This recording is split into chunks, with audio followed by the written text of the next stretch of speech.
जाने के उपरांत मेरा निर्जीव मन उस समय शायद ऐसी ही किसी एक शांत तस्वीर के भीतर विश्राम लेना चाहता था। इतने में घंटे 2 घंटे निकल गए जिनकी मुझे खबर ही नहीं हुई। एकाएक मुझे मालूम हुआ कि मानो चांद बादलों के बीच एक लंबी डुबकी लगा गया है और एकाएक दाहिनी ओर से बाईं ओर जाकर अपना मुंह बाहर निकाल रहा है। गर्दन कुछ ऊपर उठाकर देखा, नौक अब उस पार जाने की तैयारी में है। प्रश्न करने अथवा कुछ कहने का उद्यम भी शायद उस समय मुझ में शेष नहीं था, इसलिए मैं फिर उसी तरह लेट गया। फिर वही आंखें भरकर प्रवाह का गर्जन तर्जन देखने सुनने लगा। शायद इस तरह 1 घंटा और भी बीत गया। खस से रेत के टीले पर नोक टकराई। व्यस्त होकर मैं उठकर बैठ गया। अरे, ये तो इस पार आ पहुँचे। परंतु ये जगह कौन सी है? घर मेरा कितनी दूर है? रेत के ढेर के सिवाय और तो कहीं कुछ दिख ही नहीं रहा है। सवाल करने के पहले ही एकाएक कहीं पास ही कुत्तों का भूंकना सुनकर मैं और भी सीधा होकर बैठ गया। निश्चय ही कहीं पास में बस्ती है। इंद्रा बोला, तनिक ठहर श्रीकांत, मैं थोड़ा सा घूमकर अभी लौट आऊंगा, तुझे अब कुछ डर नहीं है। इस कगारे के उस पार ही धीवरों के मकान हैं।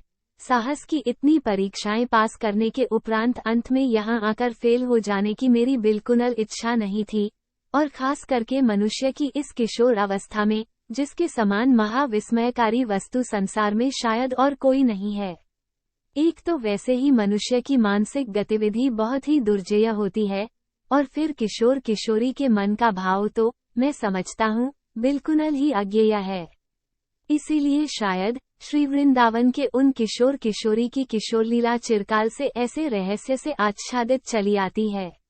बुद्धि के द्वारा ग्राह्य न कर सकने के कारण किसी ने उसे कहा अच्छी, किसी ने कहा बुरी, किसी ने नीति की दुहाई दी, किसी ने रुचि की, और किसी ने कोई भी बात न सुनी। वे तर्क वितर्क के समस्त घेरों का उल्लंघन कर बाहर हो गए। जो बाहर हो गए वे डूब गए, पागल हो गए, और नाचकर, रोकर, गाकर, एकाकार करके संसार को उन्होंने मानो एक पागलखाना बना छोड़ा। तब जिन लोगों ने बुरी कहकर गालियां दी थीं, उन्होंने भी कहा कि और चाहे जो हो, किंतु ऐसा रस का झरना और कहीं नहीं है। जिनकी रुचि के साथ इस लीला का मेल नहीं मिलता था, उन्होंने भी स्वीकार किया, इस पागलों के दल को छोड़कर हमने ऐसा गान और कहीं नहीं सुना। किंतु ये घटना जिस आश्रय को लेकर घटित हुई, जो सदा पुरातन है और साथ ही चिर नूतन भी, वृंदावन के वन वन में होने वाली किशोर किशोरी की उस सुंदरतम लीला का अंत किसने कब खोज पाया है, जिसके निकट वेदांत तुच्छ है और मुक्ति फल जिसकी तुलना में बारिश के आगे वारी बिंदु के समान क्षुद्र है। न किसी ने खोज पाया है और न कोई कभी खोज पाएगा। इसीलिए तो मैंने कहा कि उस समय मेरी वही किशोर अवस्था थी। भले ही उस समय यौवन का तेज और दृढ़ता न आए हो, परंतु फिर भी उसका दम्भ तो आकर हाजिर हो गया था। आत्मसम्मान की आकांक्षा तो हृदय में सजग हो गई थी। उस समय अपने सखा के निकट अपने को कौन डरपोक सिद्ध करना चाहेगा? इसलिए मैंने उसी दम जवाब दिया, मैं डरूंगा क्यों? अच्छा तो है, जाओ। इंद्र ने और दूसरा वाक्य खर्च न किया और वो जल्दी जल्दी पैर बढ़ाता हुआ अदृश्य हो गया। ऊपर सिर पर अंधकार प्रकाश की वो आंख मिचौनी हो रही थी, पीछे बहुत दूर तक अविश्रांत सतत गर्जन तर्जन हो रहा था, और सामने वही रेती का किनारा था। ये कौन स्थान है, सोच ही रहा था कि इंद्र दौड़ता हुआ आकर खड़ा हो गया। बोला, श्रीकांत, तुझसे एक बात कहने को लौट आया हूँ। यदि कोई मच्छा मांगने आवे तो खबरदार देना नहीं कहे देता हूँ, खबरदार, हरगिज न देना। ठीक मेरे समान रूप बनाकर यदि कोई आवे तो भी मत देना। कहना, तेरे मुंह पर धूल, इच्छा हो तो तू खुद ही उठा ले जा, खबरदार। हाथ से किसी को उठाकर न देना, भले ही मैं ही क्यों न हूँ, खबरदार।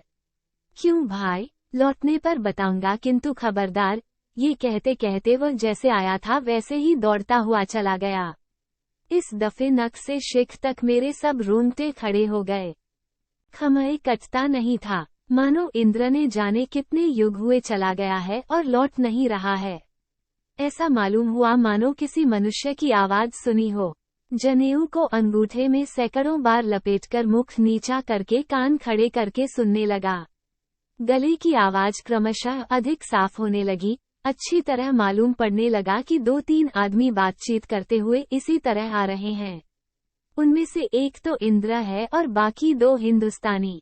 वे हों चाहे जो, किंतु उनके मुख की ओर देखने के पूर्व मैंने यह अच्छी तरह देख लिया कि चांदनी में उनकी छाया जमीन पर पड़ी है या नहीं, क्योंकि इस अविसंवादी सत्य को मैं छुटपन से ही अच्छी तरह जानता था कि उन लोगों, भूतों की छाया नहीं पड़ती।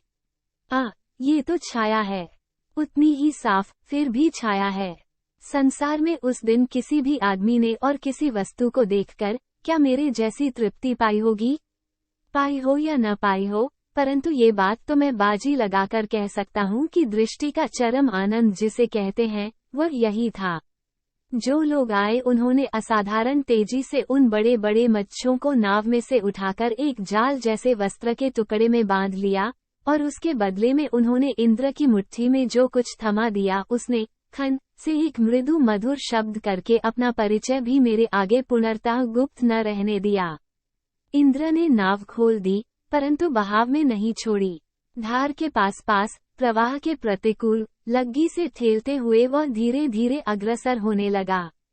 मैंने कोई बात नहीं कही, क्योंकि मेरा मन उस समय उसके विरुद्ध घृणा के भाव से और एक प्रकार के क्षोभ से लबालब भर गया था। किंतु ये क्या, अभी अभी ही तो उसे चंद्रमा के प्रकाश में छाया डालते हुए लौटते देखकर अधीर आनंद से दौड़कर छाती से लगा लेने के लिए उन्मुख हो उठा था। हाँ, सो मनुष्य का स्वभाव ही ऐसा है।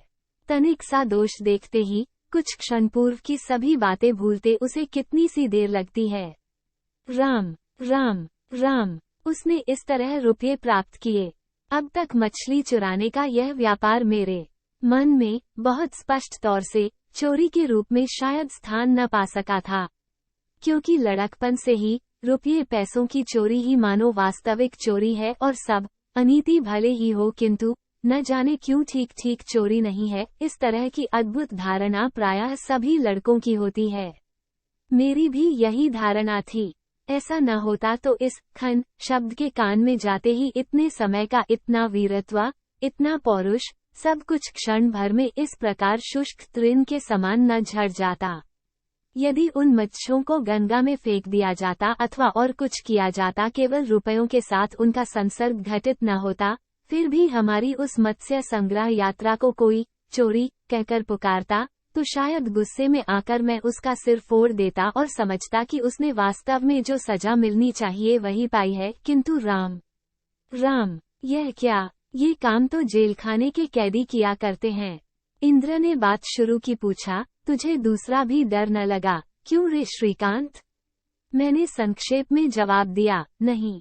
इंद्र बोला, किंतु तेरे सिवा वहाँ और कोई बैठा न रह सकता, ये जानता है तू? तुझे मैं खूब प्यार करता हूँ, मेरा ऐसा दोस्त और कोई नहीं है। मैं अब जब आऊंगा सिर्फ तुझे ही लाऊंगा। क्यों? मैंने जवाब नहीं दिया, किंतु इसी समय उसके मुख पर तुरंत के मेघ मुक्त चंद्रमा का जो प्रकाश पड़ा, उससे मुख पर जो कुछ दिखाई दिया, उससे एकाएक मैं अपना इतनी देर का सब क्रोध क्षोभ भूल गया। मैंने पूछा, अच्छा इंद्र, तुमने कभी उन सब को वन देखा है? किन सब को? वही जो मत्स्य मांगने आते हैं? नहीं भाई, देखा तो नहीं है, लेकिन लोग जो कहते हैं वह सुना है। अच्छा, तुम यहाँ अकेले आ सकते हो? इंद्र हंसा, बोला, मैं तो अकेला ही आया करता हूँ।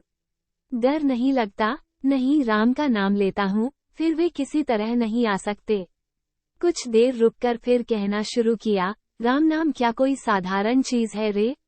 यदि तू राम का नाम लेते लेते सांप के मुंह में चला जाए तो तेरा कुछ न बिगड़ेगा।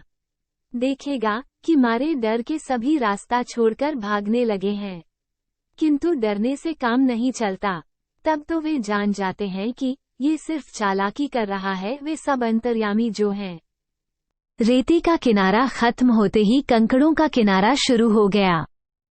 उस पार की अपेक्षा इस पार पानी का बहाव बहुत कम था, बल्कि यहाँ तो मालूम हुआ मानो बहाव उल्टी तरफ जा रहा है। इंद्र ने लग्गी उठाकर कर्ण पतवार हाथ में लेते हुए कहा, वह जो सामने वन सरीखा दिख पड़ता है उसी में से होकर हमें जाना है। यहाँ जरा मैं उतरूंगा, जाऊंगा और आ जाऊंगा, देर न लगेगी। क्यों उतर जाऊं? एक, उन सब से तात्पर्य भूतों का है। बंगाल में प्रवाद है कि अकेले में भूत मछली मांगने आते हैं। इच्छा ने रहते भी मैंने कहा अच्छा, क्योंकि नहीं कहने का रास्ता तो मैं एक प्रकार से आप ही बंद कर चुका था। और अब इंद्र भी मेरी निर्भीकता के संबंध में शायद निश्चिंत हो गया था। परंतु बात मुझे अच्छी न लगी। यहाँ से वह जगह ऐसी जंगल सरीखी अंधेरी दिख पड़ती थी कि अभी अभी राम नाम का असाधारण महात्म्य श्रवण करके भी उस अंधकार में प्राचीन वट वृक्ष के नीचे डोंगी के ऊपर अकेले बैठे रहकर इतनी रात को राम नाम का शक्ति सामर्थ्य जांच करने की मेरी जरा भी प्रवृत्ति नहीं हुई और शरीर में कंपकपी होने लगी। ये ठीक है कि मछलियां और नहीं थीं, इसलिए मछली लेने वालों का शुभागमन ना हो सकेगा, किंतु उन सबका लोभ मछलियों के ऊपर ही है, ये भी कौन कह सकता है? मनुष्य की गर्दन मरोड़कर गुनगुना रक्त पीने और मांस खाने का इतिहास भी तो सुना गया है। बहाव की अनुकूलता और डांड की ताड़ना से डोंगी सर्राटे से आगे बढ़ने लगी। और भी कुछ देर जाते ही दाहिनी बाजू का गर्दन तक डूबा हुआ जंगली झाव और कांस का वन माथा उठाकर हम दोनों असीम साहसी मानव शिशुओं की तरफ विस्मय से स्तब्ध हो देखता रहा और उसमें से कोई कोई झाड़ तो सिर हिलाकर मानो अपना निषेध जताने लगा। बाईं ओर भी उन्हीं के आत्मीय परिजन खूब ऊंचे कंकरीले किनारों पर फैले हुए थे, वे भी उसी भाव से देखते रहे और उसी तरह मना करने लगे। मैं अगर अकेला होता तो निश्चय से उनका ये संकेत अमान्य नहीं करता, परंतु मेरा कर्णधार जो था उसके निकट ऐसा मालूम हुआ कि मानो एक राम नाम के जोर से उनके समस्त आवेदन निवेदन एक बार ही व्यर्थ हो गए। उसने किसी तरफ भुहें तक न फिराई। दाहिनी ओर के टीले के अधिक विस्तार के कारण ये जगह एक छोटी मोटी झील के समान हो गई थी, सिर्फ उत्तर की ओर का मुंह खुला हुआ था। मैंने पूछा, अच्छा, नाव को बांधकर ऊपर जाने का घाट तो है नहीं, तुम जाओगे किस तरह? इंद्र बोला, ये जो बड़का वृक्ष है उसके पास में ही एक छोटा सा घाट है। कुछ देर से न जाने कैसी दुर्गंध बीच बीच में हवा के साथ नाक तक आ रही थी। एकाएक एक हवा के झोंके के साथ वह दुर्गंध इतनी निकट होकर नाक में लगी कि असह्य हो गई। जितना ही आगे बढ़ते थे उतनी ही वो बढ़ती थी। नाक पर कपड़ा दबाते हुए मैं बोला, निश्चय से कुछ सड़ गया है। इंद्र बोला, मुर्दे सड़ गए हैं। आजकल भयानक कालरा जो फैल रहा है, सभी तो लाशों को जला पाते नहीं, मुंह पर जरा आग छुआकर छोड़कर चले जाते हैं। सियार और कुत्ते उन्हें खाते हैं और वे सड़ती हैं। उन्हीं की तो यह इतनी गंध है। लाशों को किस जगह फेंक जाते हैं भैया? वहां से लेकर यहाँ तक सभी तो शमशान हैं। जहाँ चाहे फेंक देते हैं और इस बड़के नीचे के घाट पर स्नान करके घर चले जाते हैं। अरे दूर, डर क्या है रे? वे सियार आपस में लड़ रहे हैं। अच्छा, आ मेरे पास आकर बैठ। मेरे गले से आवाज न निकलती थी, किसी तरह मैं घिसटकर उसकी गोद के निकट जाकर बैठ गया। पल भर के लिए मुझे स्पर्श करके और हंसकर वो बोला, डर क्या है श्रीकांत, कितनी दफे रात को मैं इस रास्ते आया गया हूँ। 3 बार राम का नाम लेने से फिर किसकी ताकत है जो पास में फटके? उसे स्पर्श करके मानो मेरी देह में जरा चेतना आई। मैंने अस्फुट स्वर में कहा, नहीं भाई, तुम्हारे दोनों पैर पड़ता हूँ, यहाँ पर कहीं मत उतरो, सीधे ही चले चलो। उसने फिर मेरे कंधों पर हाथ रखकर कहा, नहीं श्रीकांत, एक दफे जाना ही पड़ेगा। ये रुपये दिए बिना काम ना चलेगा। वे बैठे राह देख रहे होंगे, मैं 3 दिन से नहीं आ पाया। रुपये कल ना दे देना भाई। नहीं भाई, ऐसी बात ना कर। मेरे साथ तू भी चल, किंतु किसी से यह बात कहना मत। मैं धीरे से ना कहकर उसे उसी तरह स्पर्श किए हुए पत्थर की नाई बैठा रहा। गला सूखकर काठ हो गया था, किंतु हाथ बढ़ाकर पानी पी लूं या हिलने डोलने की कोई चेष्टा करूं, ये शक्ति ही नहीं रही थी। पेड़ों की छाया के बीच में आ पड़ने से पास ही वो घाट दिख पड़ा। जहां हमें नीचे उतरना था वो स्थान ऊपर पेड़ वगैरह न होने से मलान ज्योत्सना के प्रकाश में भी खूब प्रकाशमान हो रहा था। ये देखकर इतने दुख में भी मुझे आराम मिला। घाट के कंकड़ों में जाकर डोंगी धक्का न खा जाए, इसलिए इंद्र पहले से ही उतरने के लिए प्रस्तुत होकर डोंगी के मुंह के पास तक खिसक आया था। किनारे लगते न लगते वो उस पर से फांद पड़ा, पर फांदते ही भयभीत स्वर से उफ कर उठा। मैं उसके पीछे ही था, इसलिए दोनों की नजर उस वस्तु पर प्रायः एक ही साथ पड़ी। उस समय वह नीचे था और मैं नौक के ऊपर। शायद मेरे जीवन में अकाल मृत्यु कभी उतने करुणा रूप में नजर नहीं आई थी। वह कितनी बड़ी व्यथा का कारण होती है, ये बात उस तरह न देखी जाए तो शायद और तरह से जानी ही नहीं जा सकती। गंभीर रात्रि में चारों दिशाएं निबिड़ स्तब्धता से परिपूर्ण थीं। सिर्फ बीच बीच में झाड़ झंखाड़ों में से कहीं शमशानचारी सियारों का क्षुधात कलह चीत्कार, कहीं वृक्षों पर सोते हुए अर्धसुप्त बृहत्काय पक्षियों के पंखों की फड़फड़ाहट और बहुत दूर से आया हुआ तीव्र जल प्रवाह का हू आर्तनाद सुन पड़ता था। हम दोनों इन सब के बीच निर्वाक निस्तब्ध होकर उस महाकरुण दृश्य की ओर देखते रहे। एक 6-7 वर्ष का गौरवर्ण हृष्ट पुष्ट बालक पड़ा हुआ दिखाई दिया, जिसका सर्वाश पानी में डूबा हुआ था और सिर्फ सिर घाट के ऊपर था। शायद सियार हाल में ही उसे पानी से बाहर निकाल रहे थे और अब केवल हमारे आकस्मिक आगमन के कारण कहीं पास ही खड़े हुए हमारे जाने की राह देख रहे हैं। बहुत करके उसे मरे हुए 3-4 घंटे से अधिक नहीं हुए थे। मानो वह बेचारा विसूचिका हैजा की दारुण यातना भोगकर माता गंगा की गोद में ही सो गया था और माँ मानो बड़ी सावधानी से उसकी सुकुमार सुंदर देह को अभी अभी अपनी गोद से उतारकर बिछौने पर सुला रही थी। इस तरह कुछ जल और कुछ स्थल पर पड़ी हुई उस सोते हुए शिशु की देह पर हमारी आंखें जा पड़ीं। मुंह ऊपर उठाया तो देखा कि इंद्र की दोनों आंखों से आंसुओं के बड़े बड़े बिंदु झर रहे हैं। वह बोला, तू जरा हटकर खड़ा हो जा श्रीकांत। मैं इस बेचारपे को नौक में रखकर टीले के उस झाऊ वन के